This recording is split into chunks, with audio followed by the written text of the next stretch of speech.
आप लोगों ने बांग्लादेश की न्यूज़ तो सुनी ली होगी, जहाँ पर एक दीपू चंद्र दास को पहले बुरी तरह मारा जाता है और उसके बाद उसको बीच चौराहे में जिंदा जला दिया जाता है। ऐसी न्यूज़ आपने बहुत बार देखी होंगी, चाहे आप कश्मीरी पंडितों की बात कर लीजिए। तुम लोग क्यों भागे?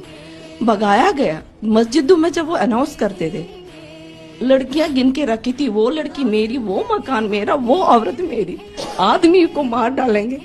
चाहे फिर आप बंगाल में मुर्शिदाबाद में हुए दंगों की बात कर लीजिए। मतलब ये कह रहे हैं कि इनके गोद में 6 महीने की बेटी थी, जिसको छीन करके आग में डाल दिया गया, जो इनके घर को जलाने आए थे। वहाँ से भी हिंदू कैसे भगाए गए, कैसे कश्मीरी पंडित भगाए गए। या फिर आप बात कर लीजिए, जैसे AIMIM बनी, वो हिंदुओं के लाश के ढेर के ऊपर बनी एक पार्टी है।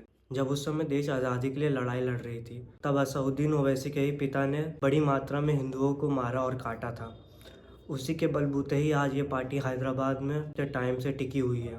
आप चाहे जितना इग्नोर कर ले, आप चाहे जितना सेकुलर बन ले, आप इस चीज़ को इग्नोर नहीं कर सकते जहाँ पर आपकी मात्रा कम होगी या फिर आप कम नंबर में होंगे, आपके साथ ऐसे ही प्रताड़ना होगी और आप ऐसे ही भगा दिए जाओगे या फिर आप कन्वर्ट करा दिए जाओगे। अब मेरी उन्हीं लोग से एक विनती है जो खुद को सेकुलर समझते हैं और ख़ुद को सेकुलर मानते हैं, कि आप ही ने केवल सेकुलर बनने का ठेका ले रखा है या दूसरे ने कुछ भी नहीं ऐसा समझाया आपको?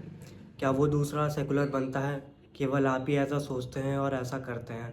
क्या एक सेकुलर हिंदू कभी किसी मुस्लिम मेजॉरिटी एरिया में सुख शांति से रह सकता है? ये सवाल मैं आपसे पूछता हूँ। और ऐसा कब तक चलता रहेगा हमारे देश में हिंदुओं के साथ, और हर जगह हिंदुओं के साथ ही ऐसे प्रताड़ना कब तक होगी? जब भी गाज़ा में मुस्लिम्स के साथ गलत होता है तो सबकी आवाज़ उठ जाती है, लेकिन यही जब हिंदू के साथ होता है तो किसी की आवाज़ कुछ नहीं उठती है। कितनी ही हिंदू बहन बेटियों का रेप हो जाता है, लव जिहाद हो जाता है, लेकिन सब लोग एक ही रट लगाए रहते हैं कि सेकुलर है, सेकुलर है। कोई उनका दर्द और उनकी तकलीफ़ को कोई नहीं कुछ नहीं मारता, लेकिन सबको बस एक ही चीज़ दिखती है, भाईचारा। लेकिन ये भाईचारा केवल एक ही तरफ से क्यों निभाया जाता है? बांग्लादेश में इतने टाइम से हो रहे नरसंहार में हिंदुओं को बुरी तरह से मारा जा रहा है, उनकी बहन बेटियों के साथ गलत व्यवहार हो रहा है।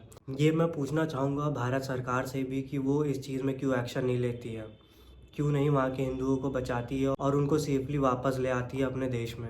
अगर आप सही में एक हिंदू पार्टी हैं, क्यों नहीं उनके लिए अभी तक कुछ करा गया है? क्यों उनको ऐसे ही छोड़ दिया गया है, ऐसे ही जलने के लिए, उनके परिवार को इतनी तकलीफ देने के लिए?